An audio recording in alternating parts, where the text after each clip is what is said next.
This school started long time ago, 1978 is when it started, 1978. And it started like a small group of parents who had their children, but the children were not going to school. Why? Because we had only 3 government schools around this place. And these government schools had so many children that even it could not accommodate more children. And therefore, most of the children from poor families could not go to those public or government schools because they didn't have money. Because for you to go to that government school, you have to pay huge amount of money. In fact, we are in the slums. And you know, in the slums, people are living together, resources, very little. It's like there is a lot of competition to resources. So sometimes even children eating food, breakfast, lunch, dinner, it's not there. Yeah. They can only afford dinner, but no lunch, no breakfast.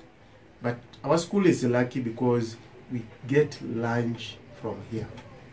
And for 4 years, pre-school could raise funds, give us to buy food. And we are so much grateful. Up to 2015 is when they stopped. But another organization took over called World Food Program is the one that is supplying food for our children. So they only eat lunch here. Then dinner they eat in their homes. It's not a boarding school, it's a day school. 2004 is when I met Imkat for the first time. She came in this school. And she was brought here by a certain lady called Lydia. And when she was brought here, she saw the way the school was. And she was very impressed. And he said, now, what I can do for the school is only to, maybe if I go and come across any well-wisher who can support you somewhere, then I am able to do that. And that is how she started now working with the school. She could come a year after the other and come with Germany partners, others from Sweden. They come here, they see the school, and they think how to support the school. And now from that year 2004 up to date, IMGAT has brought so many visitors from Germany and other parts of the world to come and see how the school is, how it is developing, and then also networking with other Nyendo schools. IMGAT is the one who has started this Nyendo networking schools. You will see them as you go around today. Yeah. And now this is the mother of all the Nyendo schools, this one, because it's the oldest. These other schools, Nyendo, have been brought on board just 3 years ago. But over the years, Imgat could come to this school. Any donation that he had, she could bring to this school to improve the lives of these children, to improve the learning of these children. The main topic we are talking about is the Makerspace project that we could start with at Charles's school, because there are some activities now coming that could be involved or used as a Makerspace activity. And you all have met Bart, Eddie from Detroit, USA, and Hang Fang from China. Bart and Fang have been working together already for the last years. 6 years. 6 years, and they are both, so to say, in the West and in the East already preparing something that we are also preparing. And now it's the question of how we link up, how we network to strengthen our efforts. Let me write it. CIFEFA means Community Initiative for Education, Finance and Agriculture. Community Initiative for Education, Finance and Agriculture. Which means this kind of initiative that we are coming up with are being supported to ensure that all children get education. And then, if they get education, then also there is an aspect of finance. How do we get this quality education? We need somebody to finance us somewhere. That it is successful. No abstract theoretic program that is put on, but it's really growing from experience, from the motivation of the people, from the needs, creative. And when you do this, and then you share it with everybody interested, you know, then we can get ideas forth and back. And then one can learn from Detroit, from China, from what you do.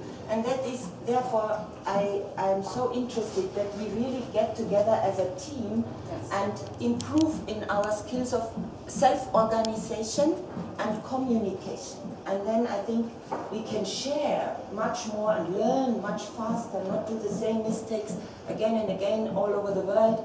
This is maybe to round it off. At the end of the year, the parents, you know, I don't have money. And if we try to take that child at home, the parent will just shift from one place to another. That's a problem. You can take to another school. So we have many children. At our school, we have many children, 400. But some of them are not paid. And for our teachers, they just count the heads of the children. At the end of the month, when they see you have 400 children and they are unable to pay them, they are wondering, what's wrong with the teacher? We have 420 children. So even our salary should because we have many children. So they don't know the problem we are handling as a head teacher or somebody is taking care of the children. So sometimes it's a challenge, and because we are mothers, sometimes we take even those children as our own children. We can teach them without even paying anything. Because you feel, as a mother you feel, when the child is crying, and at the end of the day, some of them, they don't even get something to eat. So whatever you are preparing for your teachers, you inform the children to take because of that person, of that matter within you. So those are the challenges we are facing, and even the landlord. When the landladies and landlords, they see you have a big number, they are worried. They change. Maybe today you are paying 30,000. At the end of the time, he said, no, you know, you have many children. Now the rent is increasing by 20%. So you start wondering. If you start maybe negotiating, even no, even now I don't want a school in this place. You can move to another place. So those are the things those are the challenges. But we know as we are going to work as a team, we can exchange ideas and we can going to gain some skills. I know with God, we are going to tackle those problems. Yeah. Thank you. Yeah. My school is Happy Hour. And maybe briefly, Happy Hour I started because nearby my neighbors, there were children whose parents were selling alcohol. And the children could only drink alcohol and sleep minus going to school. So I came up with a formula of saying, let me collect these children together, I teach them, I make them to be happy. That's why the school became called Happy Hour.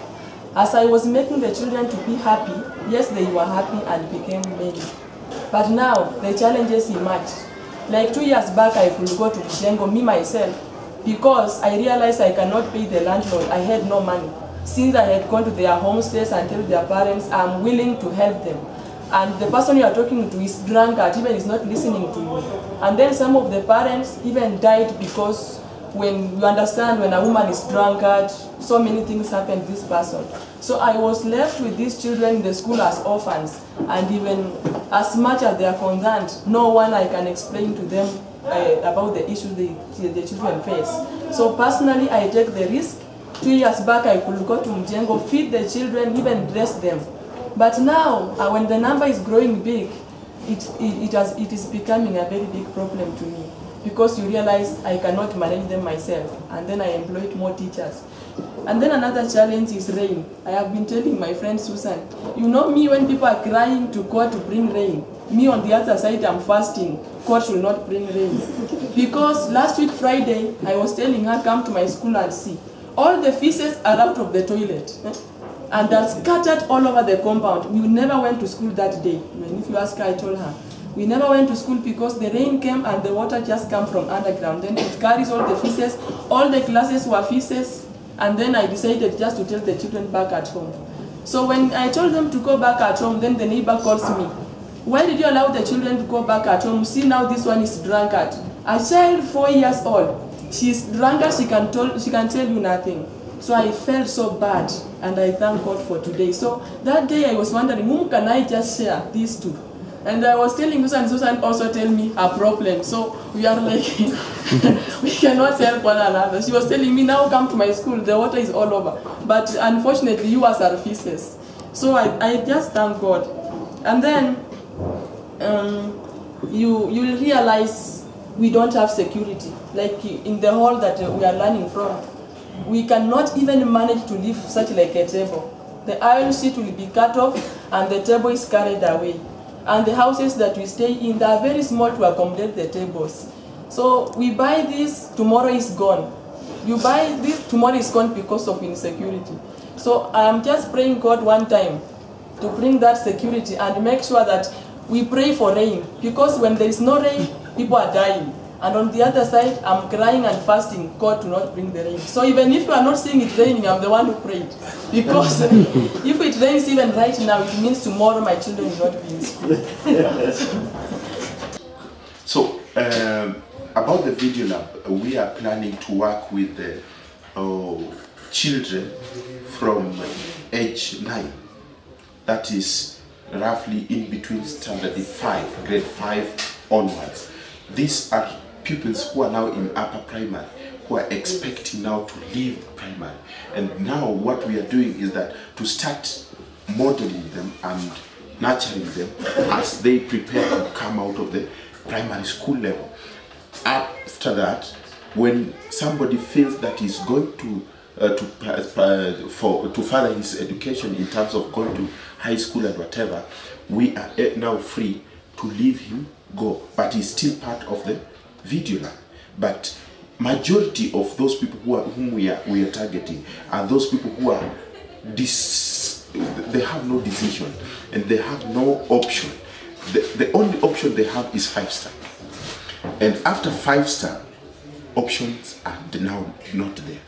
The hopes are dead, and what they can opt for is to go into the streets, start robbing people, start doing drugs and all that.